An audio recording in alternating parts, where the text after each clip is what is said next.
Aaron Whitlow. Brandon Spivey. We are the Markout Movie Podcasters.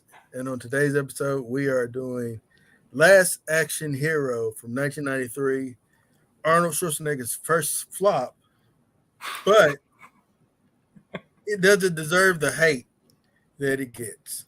And that's what we're talking about today. How you doing, Brandon? I'm good. You good? I really am good. I don't know why I said it like 10 times, but I'm good. All right. Well, yeah. So, like I said, today we're doing Last Action Hero. I would show you a trailer. I don't know. We'll see. But yeah, maybe a quick trailer. I'll try it and see what happens. Yeah, we'll try it. Here we go. Last Action Hero. I'm good, Brandon. You good? I am. Yeah. Oh Lord, I'm doing the wrong thing. All right. Present arms. Share. Brandon moving stuff. Yeah. Let's take that out. Here we go. And There we go.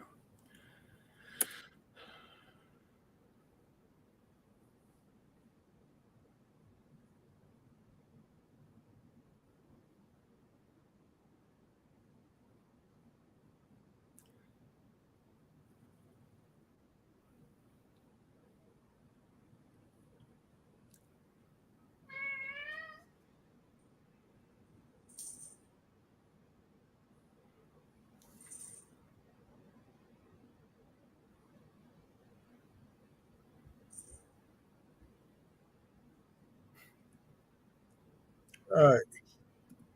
So I showed enough of it. Before we get to it, did you watch the Teenage Mutant Ninja Turtles trailer? Yeah. All right. Real quick, what were your thoughts on it? I mean, it looks good. It looks like it's gonna be a solid Turtles animated picture.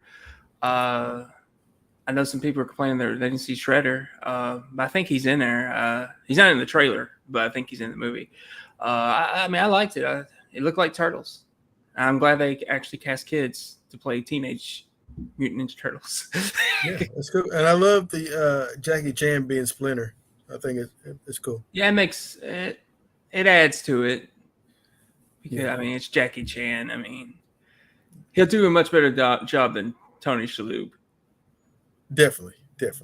All right. Well, Last Action Hero came out in 1993. Of course, starring Arnold Braunschweiger, the famous comedian.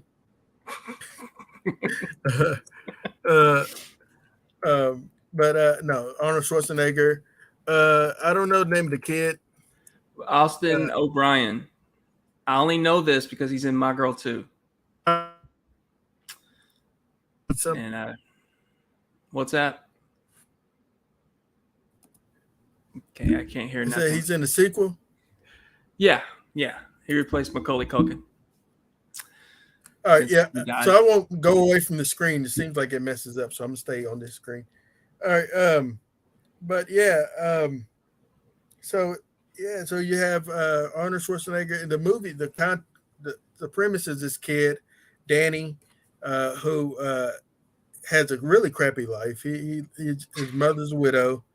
They live in a rundown apartment in a bad neighborhood, and just to escape his life, he turns to movies. Which I say that a lot of those fans of films, like I am, and you.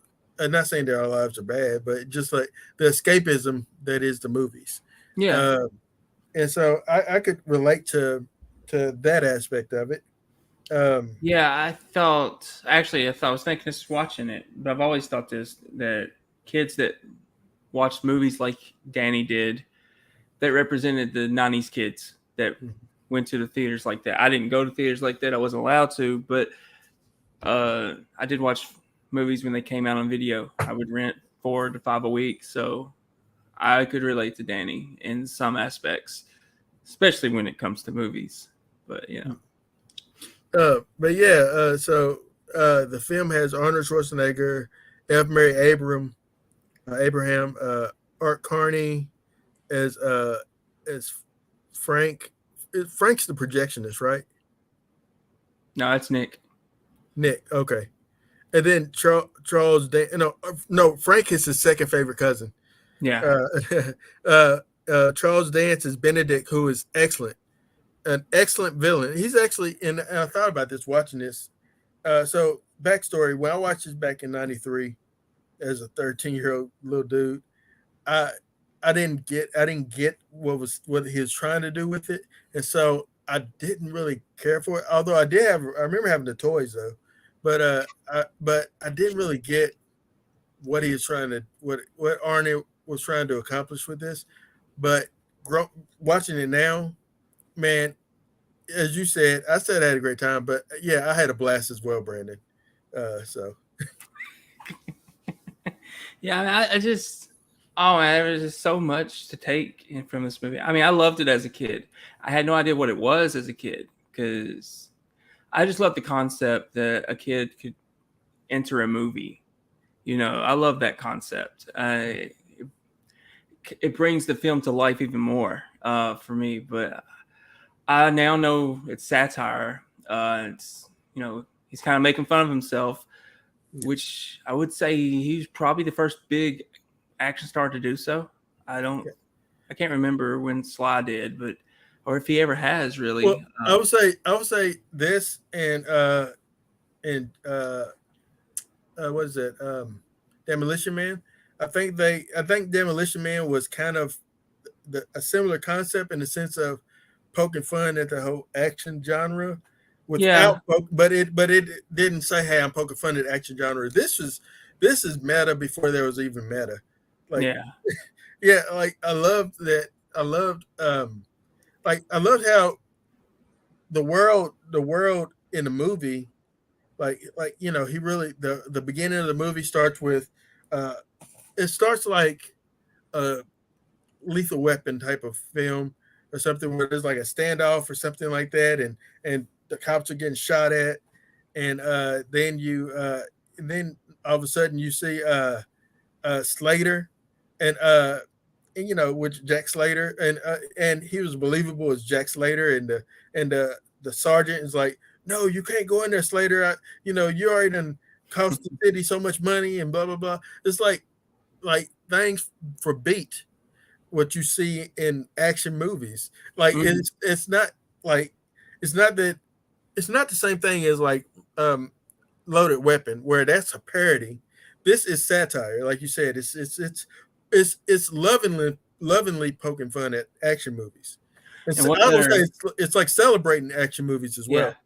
And what better guy to star than Arnold, who is considered the greatest action star of all time? I mean, I would consider him the greatest action star, honestly. Like where we talk about the GOATs, Arnold is like I call Arnold the greatest action star, and like he's top tier. Him and Sly was top tier, and then everybody is beneath him. that's where I would land, honestly. So. But I would put Bruce somewhere close to Arnold and Sly, somewhere close. I mean, he's not there, but he was close. Yeah, had Bruce lived, well, I mean, he's still, but yeah. But anyway, but I love that. But what I'm saying is, like, you see the movie and the scene on top of the roof, very similar to Die Hard. Although that wasn't the top of the roof, it was like the top of one of the top floors in Die Hard. But the Ripper,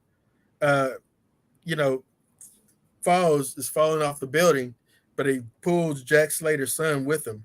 But we don't know that yet. We just know that he's falling, but then it's like a sort of a cliffhanger because the film starts to blare out. I always remembered seeing him pull his son. So I don't know if that's no longer, I don't know if they've changed that when they put it on streaming or what, but I remember when I was a kid seeing that scene. but maybe I just misremembering. I don't know. But I do have a question for you though. Yeah. After you watched this, did you wish that the Jack Slater movies were real? I did, absolutely. Yeah. Yeah, I wanted to see. Actually, I would have been interested to see what the next Jack Slater film would have been like. Yeah. But yeah, no, it really was. And I love that. And I say this: Arnold Schwarzenegger was so convincing as Jack Slater that when Arnold Schwarzenegger actually pops up in the movie as a cameo, uh, it was believable that they were two different people. Oh, absolutely. Yeah. He doesn't get enough credit as an actor. He's a very good actor. I mean, he really is. I mean, he doesn't give enough credit, but yeah, I agree with you 100%. That was so believable that they were two different people. Yeah, I love but I love whenever the kid leaves the theater. It just gave me the vibe of like Plaza Six, like that theater, just an old sort of rundown theater at that point, or Martin Twin. It's more like Martin Twin that was at the old mall here in town, just like an old rundown theater that shows like old runs of prints of movies, which is not believable that he would get like the brand new print of a movie and this theater is about to be turned into something else. I don't believe that whatsoever. But but I understand. But if anybody can get it, Nick can. Nick was lovable too. I Yeah. love the actor Nick. I love him.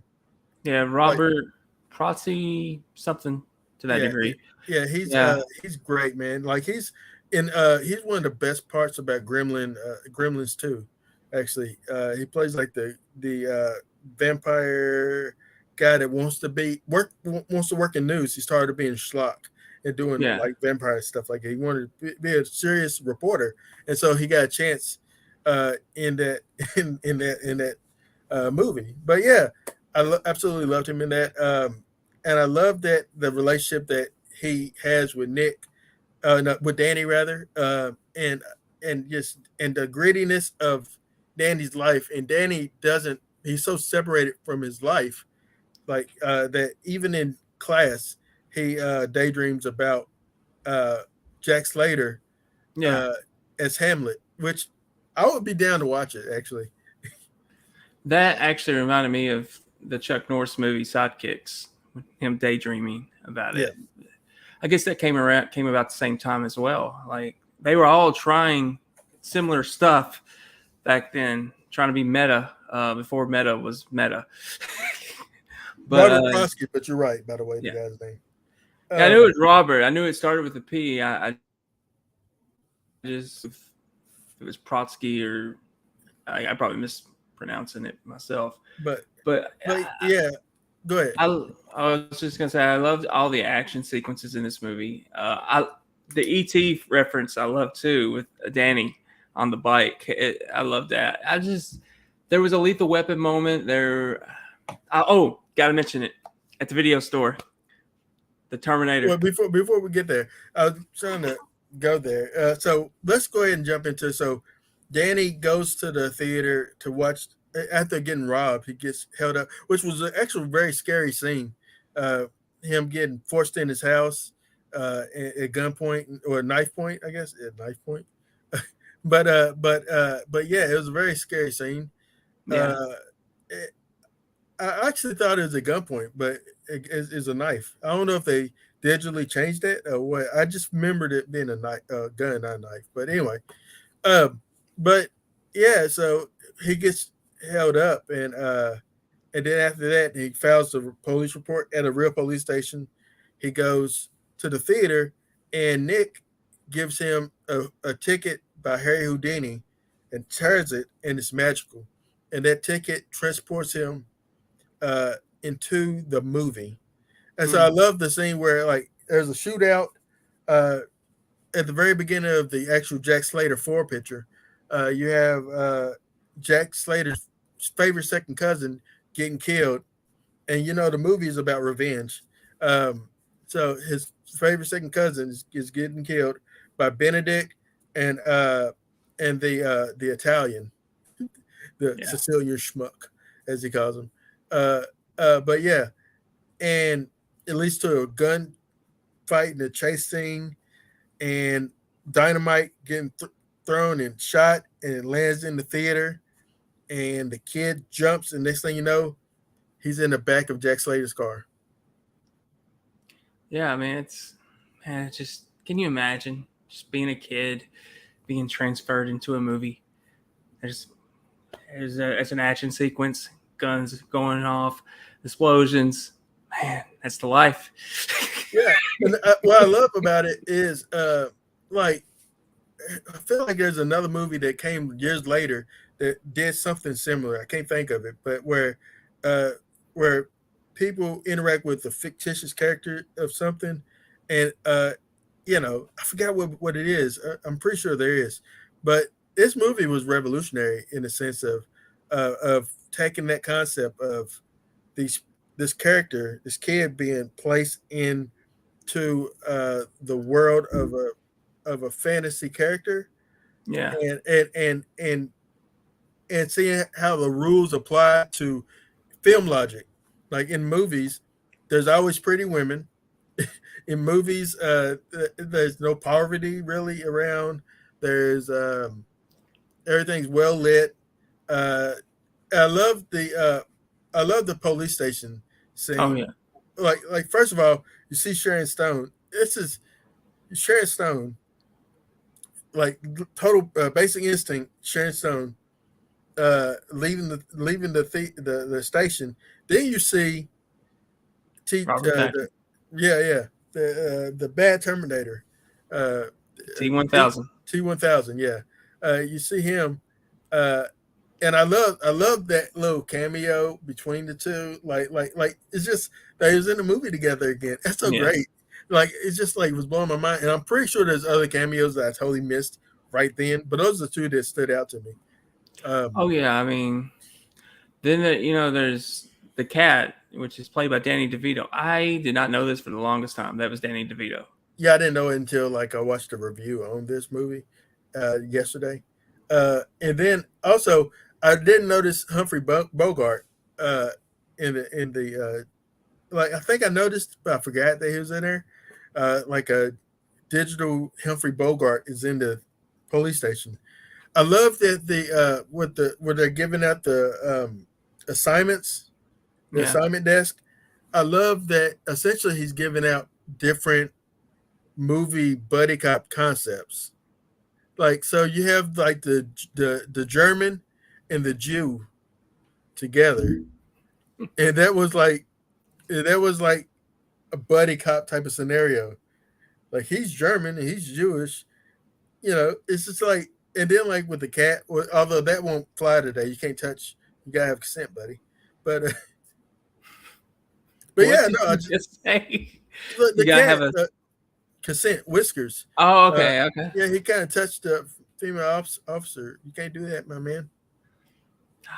That's a no-no. You can't do anything today, so yeah, that's true. You can't even compliment anyone today.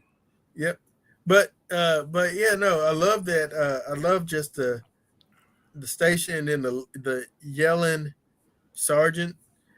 Speaking of the yelling sergeant, when he was yelling the other time, right before he fires him, I love. I was listening. I had subtitles, and he was just saying incoherent stuff. He talked about the California raisins. He talked about Fiddler on the Roof. Like it's just like just rambling. It's great though. Oh man, such great stuff. But yeah, the video store. Yes, the video store. Because they were trying to prove that Jack Slater was truly Arnold Schwarzenegger. And you said it earlier, oh, the comedian. Yeah. But it's like, I forget the movie they was asking for. And they say, oh, they weren't asking for a movie. They were asking for Arnold. And they said, porn films over there. No, he's an action star. Yeah. And they come across the Terminator 2 poster. Oh, I love this guy. He's great in this role. It's his best performance. I loved it. And it was Stallone. And I mean, I remember when I first saw that, I was shocked. Because I was like 10. I was like, what are they doing? What's because I was kind of at the age where I kind of still thought movies were kind of real. So well, we all knew that. So Arnold and Sly had a lovely film rivalry, if you yes, will, when it comes to like being action stars. Because like you can't talk about Sly without talking about Arnold. You can't talk about Arnold without talking about Sly. no. And like the closest I ever got to them being in the same thing together was what's that game? Contra. Contra. Yeah, essentially it was Arnold and Sylvester Stallone Mm-hmm. in a game. It's Commando and Rambo together. Yeah. And so it was fun for me. That was great. But yeah, but to see that, and then like in Demolition Man, Arnold is the president. You don't see him, but they mentioned that Arnold Schwarzenegger is the president. And so it's just like little jabs at one another. Which turned out that he wanted to be. So yeah, but yeah, I love I love that. I want to talk about one of my favorite people in this movie. Also, Tina Turner's in it, by the way. yeah, She's a quick cameo. Tina Turner's in it, but I love I love how first of all, whenever they mention his wife, the kid Danny's like, "Don't worry, she's not in the movie. Her name wasn't in the credits." Just like I love just that, but I love Benedict Charles Dance. I yeah, think he was legitimately a great villain. Whether like he was yeah. I mean, legitimately great. He gave me Hans Gruber vibes. yeah, I got those same vibes. And the other villain I thought was really good too for the small time he had. Ripper. I wanted to see that movie so bad. Yeah. That guy, Ripper, I know him best as the Frankenstein's monster in Monster Squad. He played Frankenstein's monster in that movie. But yeah, uh, man, I can't wait to get to that part to talk about the opening night, uh, all the cameos. Oh my goodness! But yeah, so man, just so this kid, they're going through this movie. They find out that the kid's trying to convince him that he's in a movie, and uh, and Jack Slater is trying to find out who killed his favorite second cousin, and Yeah. F. Mary Abrams in this movie. He's like that guy killed Mozart. You know, I never seen Amadeus, but I guess he killed Mozart. I didn't know that. I never seen that movie, but I haven't either. Still to this day, have not seen it. F. Mary But Abraham is good. He's also a good villain. He's always a villain to me, no matter what he's in. I don't think I've ever seen him play a good guy, to be honest. Only in by voice. He was in what's that show that was on Disney Plus, the Marvel one, Moon Knight. Yeah, he's the voice of Moon Knight. Kantu. But anyway, I've never seen him play a good guy. Like I immediately go to 13 Ghosts. Yeah. There's a shady uncle. So Yeah, that's and it's kind of bad that you go to that, but I go to that too, but because he's had a pretty solid career, but we know him from horror. So I mean, if he heard that, he'd probably be one lousy movie I did. Can you remember it? Like, but it's a fan favorite though. It's like kind of like this movie. It's like a movie that critics probably crapped on, but it's fun. It's a fun movie. So yeah, I have no qualms with this movie at all. It's 2 hours, but it didn't feel like 2 hours. no, not really. I thought that it had enough things to keep you interested as far as like the logic, and then it switches the script again. It becomes a fish out of water with Arnold in the real, with Jack Slater in the real world, and I love that. It's just like I loved it. I love this movie. But yeah, you want to talk about them going into the real world and that. So Benedict is recruiting he gets a ticket and he starts to realize if I can go through this film, in this world, I can kill a man and nobody cares. Then villains can win here. They can be happy here. And so he's like, Yeah. you know what? I'm going to pull villains from other movies. And he literally name drops Freddy Krueger, but he marks and circles Friday 13th and Nosferatu or Dracula that came out around the same time. Uh, so he has a game plan to get some of the horror movie villains and That would have been incredible. Could you it would have imagine? been it would have been cool. Like if they could have spent the money to do something like that, where there was a battle, like a before the big boss, the big bad. There's a battle where you have Jack Slater going up against a Jason Voorhees or Freddy Krueger, or Robert Englund as Freddy too. That'd been great. But that'd been New Line, and I don't think New Line. This is Columbia, so I don't know if they were vibing like that. But now, now studios.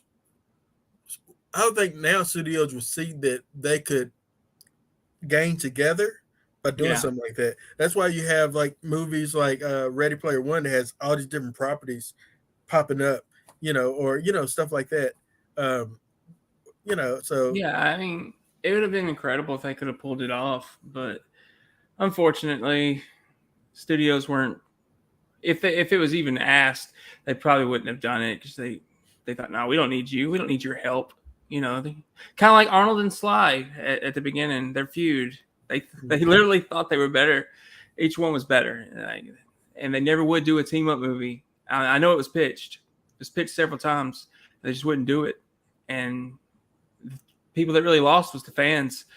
And I know they finally did it when they got old, but it's not the same as it could have been back then. But yeah, who was in Tango and Cash?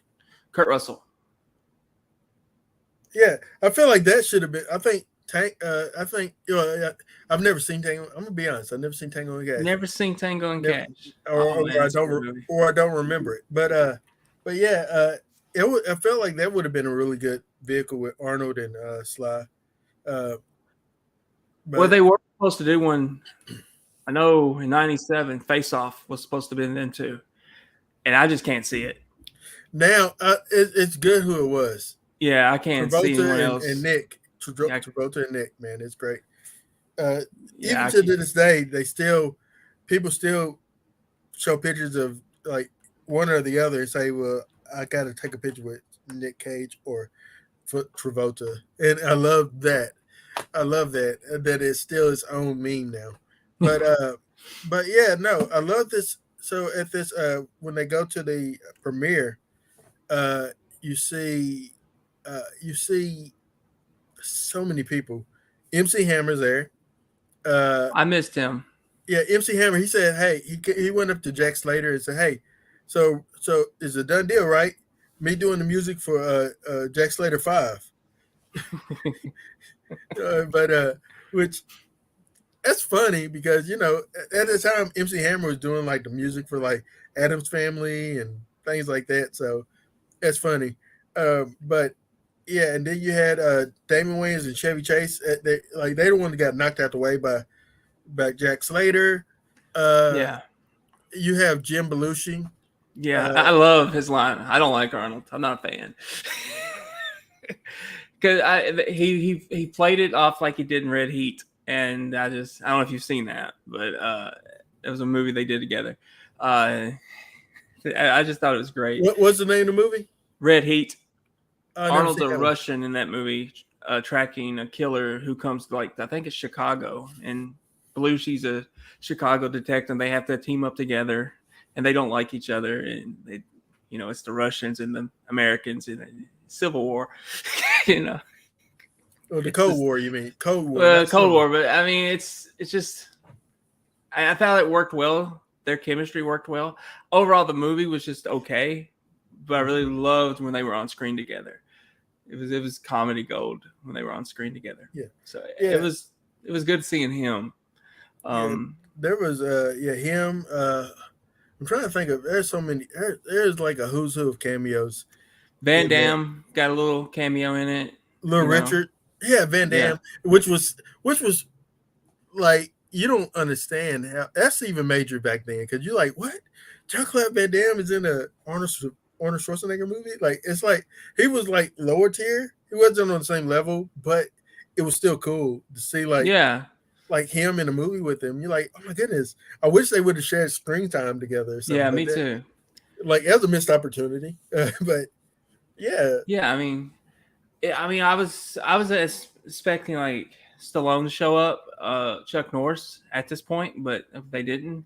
But it would have been even cooler if they had. But we got Stallone as the poster, so that was. I mean, it makes me laugh till this day. Him as the Terminator. I mean, yeah, I and actually wanted to see a Arnold and Sly Terminator movie. yeah, for that to happen, Sly's people had to sign out for it to happen. So Yeah, it's a beautiful thing that they were able to let that happen. This movie, it was a flop.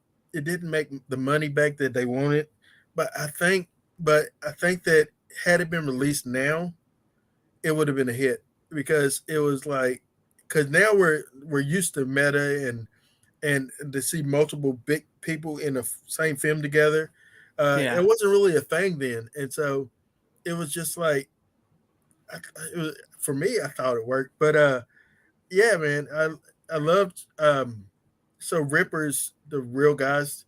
The guy's agent is played by the same dude was in the The Burbs. Burbs. Yeah, the Yeah, neighbor. yeah. Which I I knew was you would like, bring it up because you're such a big fan of that movie. yeah, Yeah. yeah. I recognized him immediately. I'm like, hey, it's my dude from the Burbs. And I was like, he's like, he said, does Nicholson show up to the premiere of Batman dressed like the Joker? I don't think so.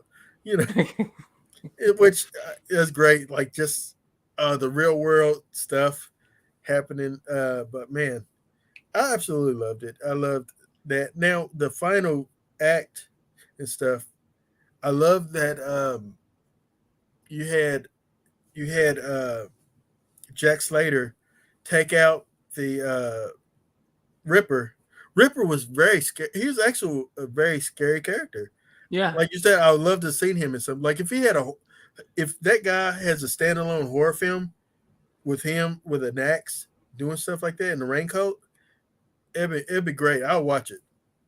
Oh yeah, like I said, this movie made me actually want to see a Jack Slater movie. It's just, I wanted so much more than what we got, and it's a shame that it flopped. But I think Arnold blames it on politics, like he said something.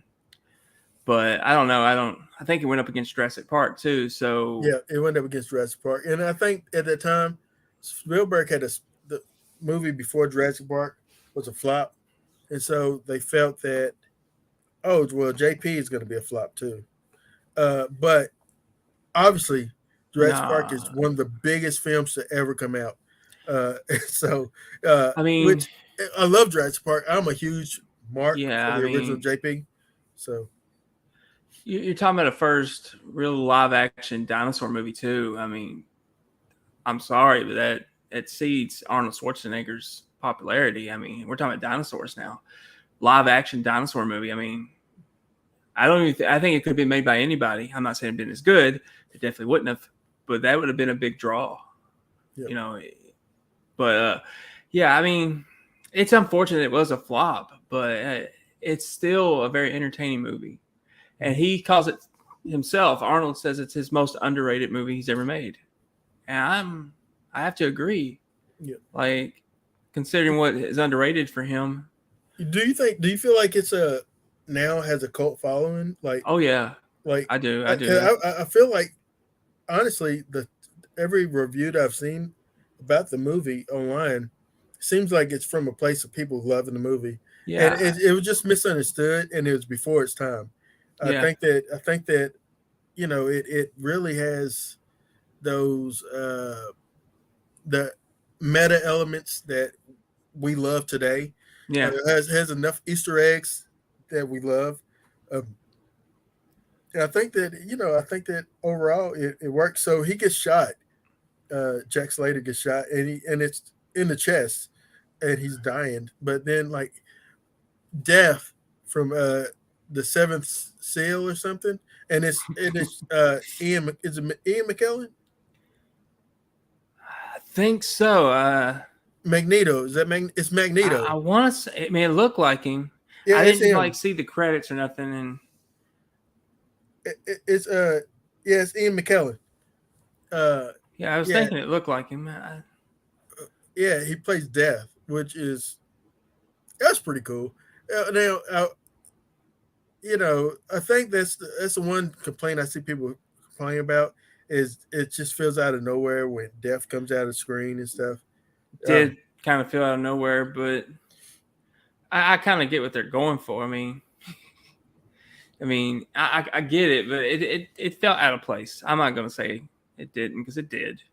Well, he was ex machina in the sense of uh, uh, he uh, he was solely there just to tell Danny to look for the other half of the ticket.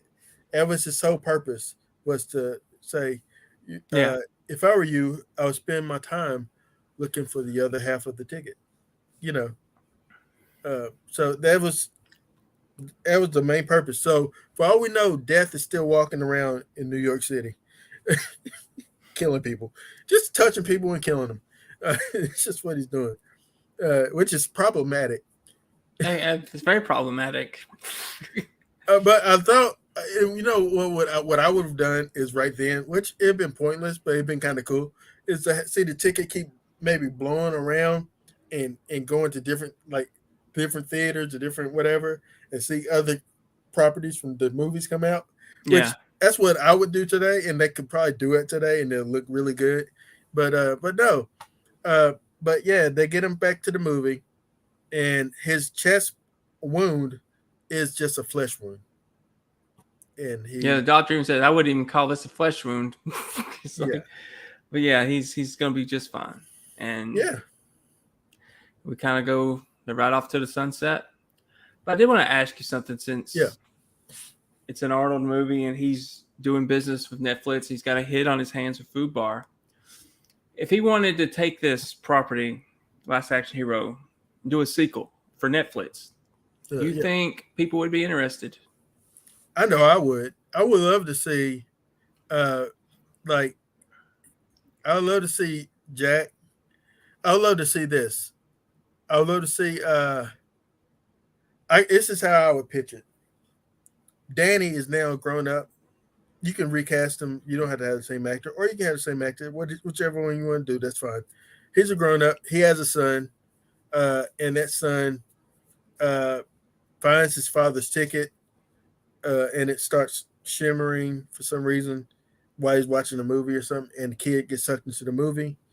Uh, but the father needs help to locate uh, him, so he turns to Jack Slater to help him, and maybe the only movie that he finds the only is like it's like Logan type Yeah, of scenario where it's an older Jack Slater, yeah, and so he goes and gets an older Jack, you know, to come out of retirement, to come leave the film, to come help him, or go through, or not even leave the film, but go through wherever film he's in. Just leave that town and go through other films and other genres to locate his son or something like that. That'd be kind of cool. So man, it's like a road trip type of thing, but through like yeah, different genres. that'd be interesting. I mean, I would love to see it. I've always wanted a sequel, and it's got a cult following now, and he's relevant again, truly And for the all first time since he's and, come back. and all Arnold stuff is on Netflix right now. Like all his movies is on. Yeah, they're really celebrating him, and he's got a big hit. I was hoping it was going to do well, but nothing has since he's came back. Even the first time he came back with End of Days, nothing. It didn't transition to anything being a big hit for him. It was all flops. So I'm happy for him. I will talk about this. So we did finally get Sly and Arnold in Expendables. The first movie, that first cameo scene that I didn't expect Arnold to come. I think it's a church scene. I think it's Arnold and Bruce. Yeah. Is that the first one? And they come in, Yeah. which for me, not only do you have Arnold and Sly, which I would put Bruce in that tier too because they were major for the 80s and 90s. But it was an amazing feeling just to like be like they're together. It's like Yeah. what? Like you can't wrap your head around the fact that they're together. And then like just like I just love Arnold popping up. I give him props for like sort of passing the torch and to the Rock Rundown. in the rundown. Yeah, like we know what it was, but yeah, Yeah, I mean, I mean, as an action fan, that was a big moment. To see him pop up in The Rock. Like early 2000s, and he was getting ready to go for governor, or he was governor. I'm not sure if he was already governor, or if he was just positioning himself to run, but that was a big moment. And he passed the torch, and The Rock got in a feud of his own that he's now patched up. But it was great. I mean, I've always felt like Arnold really cares about the fan base, about his fans. Like I feel it's genuine. Like where some people it's not, and you can tell it's not. But with him, I really do think he really cares. And I'll say this about Arnold as well. Arnold doesn't mind poking fun at himself. Does not. Honestly, he doesn't mind poking fun at himself. In this movie, it shows that, but then movies like Junior shows that. Oh yes, Junior. Twins. Just like he's not afraid to look silly, or to be comedic or whatever. Like the difference between Arnold and Sylvester Stallone. Sylvester takes everything so serious in his stuff, with the exception of like Demolition Man. I feel like he was a little bit more. It's more humorous. I would also say Rhinestone and Stop or My Mama Shoot. Yeah, but for the most part, you're right. He's more serious in his. He hardly ever makes fun of himself. Yeah, but I love that. But Arnold has no problem making fun of himself. Matter of fact, him saying "I'll be back." He said, "So you didn't know I was going to say that, did you?" He said, "Oh no, everybody literally waits for you to say that." He's like, "Really?" He says, "Rolling baby bumper bumpers" or something like that. He says, "You didn't know I was going to say that, did you?" He's like having a meltdown. He's like, but yeah, Arnold Braunschweiger, the comedian Arnold Braunschweiger. But yeah, absolutely loved it. You ready to give your marks or anything else you want to mention? No, not really. I mean, I thought the cameos were cool. The action was great. I really liked the story. I really liked the kid and what he represents for kids that grew up during that era. It was just a really good time. My score would be a 5 out of 5. I cherish this movie. It's just something I love to rewatch when I get a chance to. Yeah, I absolutely agree with you, man. I gave this movie 5 markouts out of 5. Yeah, I loved it. I was never bored at all throughout the whole movie. I love being older and now catching some of the jokes that I didn't catch when I was a kid. And just it's one of those movies that it's on Netflix for those that want to watch it. It's currently on Netflix. Like I said, a lot of Arnold stuff. I ain't gonna say all, but a lot of Arnold stuff is on there because he has a big deal with Netflix. Fubar is a new show. I haven't watched it. You said you've seen the episode? I've seen the first 4. Yeah, I really like it. I heard really bad stuff about it, but I'm an Arnold fan, so he's really gonna have to mess up for me to dislike something of his. And he's not, like I say, he's not a spring chicken anymore. You can tell he's old, but his comedy is just as good as it ever was. So yeah, and people didn't really like the last Terminator film, but I liked it. I absolutely liked it. I thought it was fun. I thought the new Terminator, the new he's in the show Terminator. Gabriel Luna. Yeah, he's in the show. He's the villain. Yeah, see, I loved him in the Terminator movie. I thought he was great. Like he actually put me in the mind of Robert. What's his name? Robert Patrick. Yeah, he put me in mind of him as far as like he made the Terminator frightening, just like terrifying. Yeah, I agree. and Arnold was too. Like the first Terminator movie, I always say this: first Terminator movie was a horror movie. It wasn't. It's an action movie, but it has a lot of horror elements. It does. Yeah, and so, but I love it's so I'll say the first two films, and then that Terminator with what was it, Genesis? No, what's it called? Terminator Dark Fate. Dark Fate. Yeah, I think if you watch those three films, then you have a great Terminator trilogy. I think the only reason it gets any hate is because what they did to John Connor. I truly believe that. You know, if you haven't watched it, you watch it in the beginning, you'll see what happens. But I think that's the only reason it truly gets hate. Mm-hmm. What happened to him? But I thought it was a solid movie. It felt like a Terminator movie. You know, I mean, I enjoyed it, but I feel if you go back and do another one, Arnold says he's done with it, which he should be at this point. You got to go back to the original. You got to do something like that. You got to go back to the roots of where it started. Yeah. If you're going to continue it or reboot it, remake it, whatever, it's got to feel like the first one. Yeah. Well, I would love for them to make another Last Action Hero. Yeah, I would too. But yeah, what I was gonna ask you, what did you?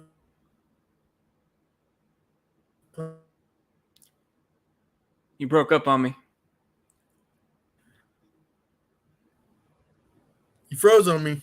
You did too. What did you ask? I said, what you have planned for next week?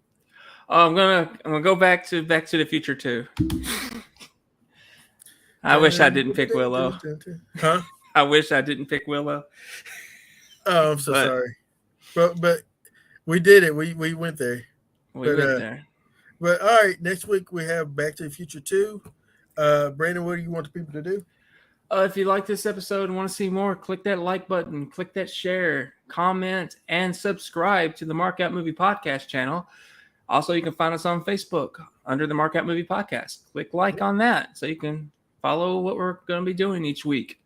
Yep. All right. This week, for those that want movies to watch in theaters, you still have Little Mermaid out in theaters. This week is joined by The Boogeyman, which is a horror film, and it's by Stephen King. I think Stephen King. It's supposed to be. It's supposed to be about his short story, but I've heard some things. Yeah, and then also, but the big one is Spider-Man Across the Spider-Verse. Yes, that's coming out, which will win this weekend. It'll be the number one film. I'm planning on seeing that, hopefully. And yeah, that's it, man. And then there's stuff to watch across streaming, so just find something good to watch. If you have not Peacock, but if you have I forget, Paramount Plus, I highly recommend that you watch Dungeons and Dragons: Honor Among Thieves. It is one of the best things I've seen in a long time, and it's just like really funny. If it had a Guardians of the Galaxy vibe to it, but stay true to its like time frame. Yeah, and I love it just Chris Pine. It was an excellent choice for this film, and I've never been a huge fan of his, but I thought he did a great job. He did amazing. Best performance I've ever seen him give. Honestly, I won't go best, but it's the most fun character he's ever played. I'll put it that way. I'll help promote something too on another streaming service. If you're getting ready for Indiana Jones later this month, go to Disney Plus. All 4 original movies are on there. Even the TV show Young Indiana's on there. So if you're a big Indy fan, you want to prepare, go to Disney. Why am I promoting Disney after Willow? I do not know, but I am. Well, there you go. Well, yeah, we appreciate you tuning in. Enjoy whatever you watch this weekend. Enjoy. Be safe. Aaron Whitlow. Brandon Spivey. Thank you for marking out. Go ahead. Thank you for marking out with us on the Markout Movie Podcast.